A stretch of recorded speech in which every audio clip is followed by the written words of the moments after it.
O Imbecil Coletivo, de Olavo de Carvalho, obra do polêmico filósofo, surgiu como uma crítica contundente àquilo que ele considera os principais problemas culturais e intelectuais do Brasil. Publicado originalmente em 1996, o livro expõe a visão do autor sobre como a hegemonia cultural de certos grupos intelectuais e acadêmicos tem influenciado negativamente o pensamento crítico e o debate público.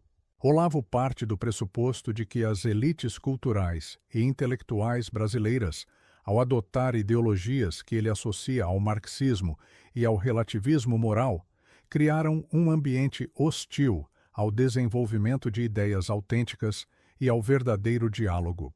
Ele se posiciona como um outsider que, sem medo, confronta aquilo que chama de consenso forçado, que molda a opinião pública no país. A introdução do livro é uma espécie de provocação ao leitor.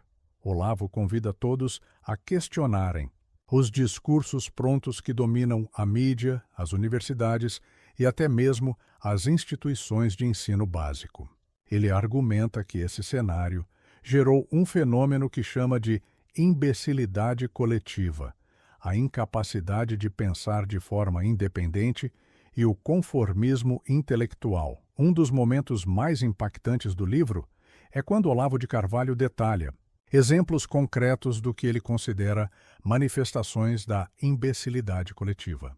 Ele analisa discursos da imprensa, artigos acadêmicos e eventos culturais, evidenciando, segundo ele, a superficialidade e a incoerência das ideias dominantes. Um exemplo emblemático citado no livro é o debate público sobre temas como ética e moralidade.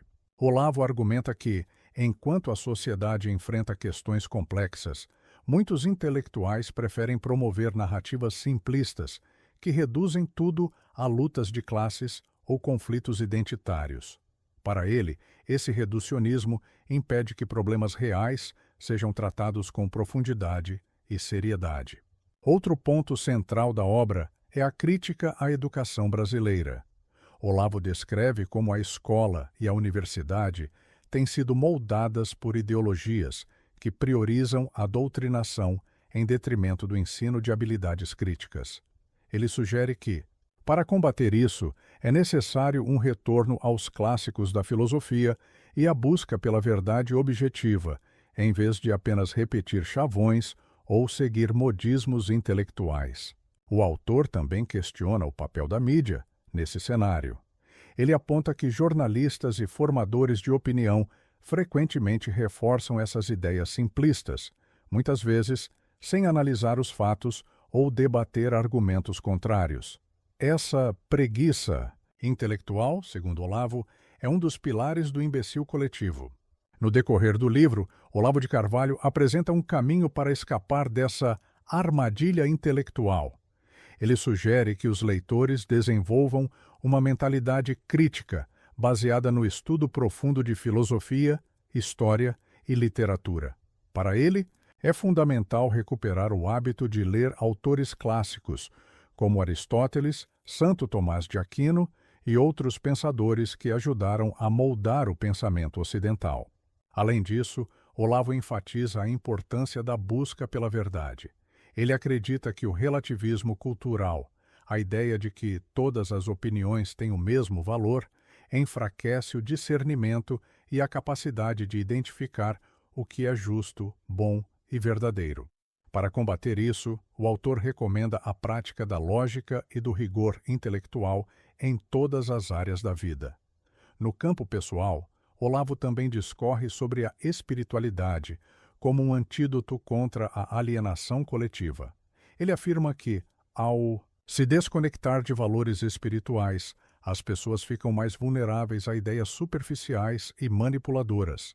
Para ele, a fé, independente de religião, é uma fonte de força e clareza para enfrentar os desafios da vida moderna. O Imbecil Coletivo é um livro que desafia o leitor a sair da zona de conforto intelectual. Olavo de Carvalho não poupa críticas e usa uma linguagem direta e, por vezes, provocadora para questionar o que ele vê como os maiores vícios culturais e intelectuais do Brasil. A obra é um convite à reflexão e ao estudo profundo, mesmo para aqueles que discordam das opiniões do autor. Olavo apresenta um diagnóstico provocativo sobre o estado da educação, da mídia e do debate público, e sugere caminhos para aqueles que desejam fugir da mentalidade conformista que, segundo ele, domina o país. No fim, a mensagem que fica é clara. Para escapar da imbecilidade coletiva, é necessário desenvolver o pensamento crítico, valorizar a busca pela verdade e resgatar o hábito de questionar os discursos prontos.